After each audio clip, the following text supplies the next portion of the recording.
सलमान अपनी नई नवेली पत्नी को छोड़कर पैसे कमाने के लिए दुबई चला गया, तो उसकी नई नवेली पत्नी जो थी उसकी जवानी उफान मारने लगी और फिर वो अपने देवर के साथ 61-62 वाला गेम खेलने लगी।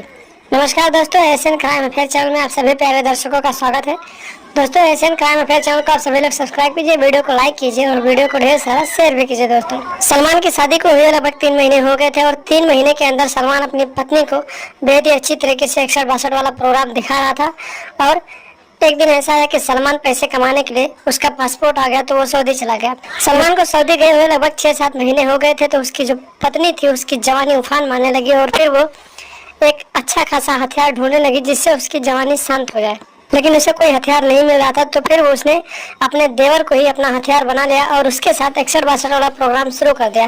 रोज रात को जब सब घर वाले खाना खाकर सो जाते थे तो सलमान की पत्नी अपने देवर के साथ, जिसका नाम सलीम था, अपने देवर सलीम के साथ रोज रात को 61-62 वाला प्रोग्राम चलाती थी और उसके घोड़े पर बैठकर अच्छे से घुड़सवारी करती थी। इसी तरीके से लगभग 5 से 6 महीने बीत जाते हैं और सलमान को सऊदी गए हुए लगभग 1 साल बीत जाता है और उसकी पत्नी और उसके देवर का जो था मामला 61-62 वाला पूरे गांव में धीरे धीरे लोगों को पता चल जाता है। और जब लोगों को जानकारी होने लगती है तो फिर गांव का कोई एक ऐसा दोस्त होता है सलमान का, जो सलमान के पास फोन करता है और बताता है कि तुम्हारी पत्नी तुम्हारे भाई के साथ रंगरलियां मना रही है, तुम सऊदी से वापस घर आ जाओ, नहीं तो तुम्हारा घर बिगड़ जाएगा।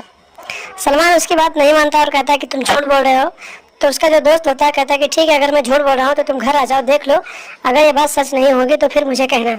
सलमान जो होता है किसी तरीके से अपना वीजा पासपोर्ट फिर से वहाँ से बनवाता है और वापस इंडिया घर आ जाता है। सलमान घर आता है तो लगभग 5 से 10 दिन तक उसकी पत्नी ऐसा कुछ नहीं करती है, तो सलमान को अपने दोस्त की वो बातें झूठी लगने लगती है। लेकिन एक दिन की बात है, रात के करीब 11:30-12 बज रहे थे। सलमान की पत्नी चुपके से अपने बिस्तर से उठती है और अपने देवर सलीम के कमरे में चली जाती है और उसके घोड़े पर बैठ जाती है और अच्छे से घुड़सवारी करने लगती है। तभी अचानक सलमान की नींद खुल जाती है और सलमान अपनी पत्नी को ढूंढने लगता है। तो पहले से उसे अपने दोस्त की बात याद आ जाती है और अपनी पत्नी को कहीं भी ना ढूंढते हुए सीधे अपने भाई के कमरे में पहुंच जाता है और वहां जाकर वो एक ऐसा नज़ारा देखता है जो देखकर उसके पैरों तले जमीन खिसक जाती है। सलमान देखता है कि उसकी पत्नी उसके छोटे भाई के घोड़े पर बैठी हुई है और अच्छे से घुड़सवारी कर रही है। इतना नज़ारा देखने के बाद सलमान गुस्से से लाल हो जाता है और फिर अपनी पत्नी को मारने लगता है। अपनी पत्नी के साथ साथ सलमान अपने भाई को भी मारता है और फिर जब सुबह होती है तो फिर वो अपनी पत्नी को तलाक देता है और अपने भाई को मार पीट कर अपने घर से भगा देता है और कहता है कि तुम दोनों मुझे अब कभी भी मेरे आंखों के सामने नजर मत आना। और उसके बाद उसका भाई जो सलीम होता है घर से चला जाता है और सलमान जब अपनी पत्नी को तलाक देता है तो उसकी पत्नी जो होती है अपने मायके में जाकर रहने लगती है। तो दोस्तों, आप लोग भी सावधान रहें, सतर्क रहें और अपनी पत्नी को छोड़कर कहीं ना जाएं। अगर आपको पैसे कमाने हैं तो घर पे रह के कोई बिजनेस करें, अच्छे से पैसे कमाएं, और नहीं तो आपकी पत्नी कहीं ना कहीं बेवफा हो जाएगी और आपके साथ दगाबाजी कर लेगी।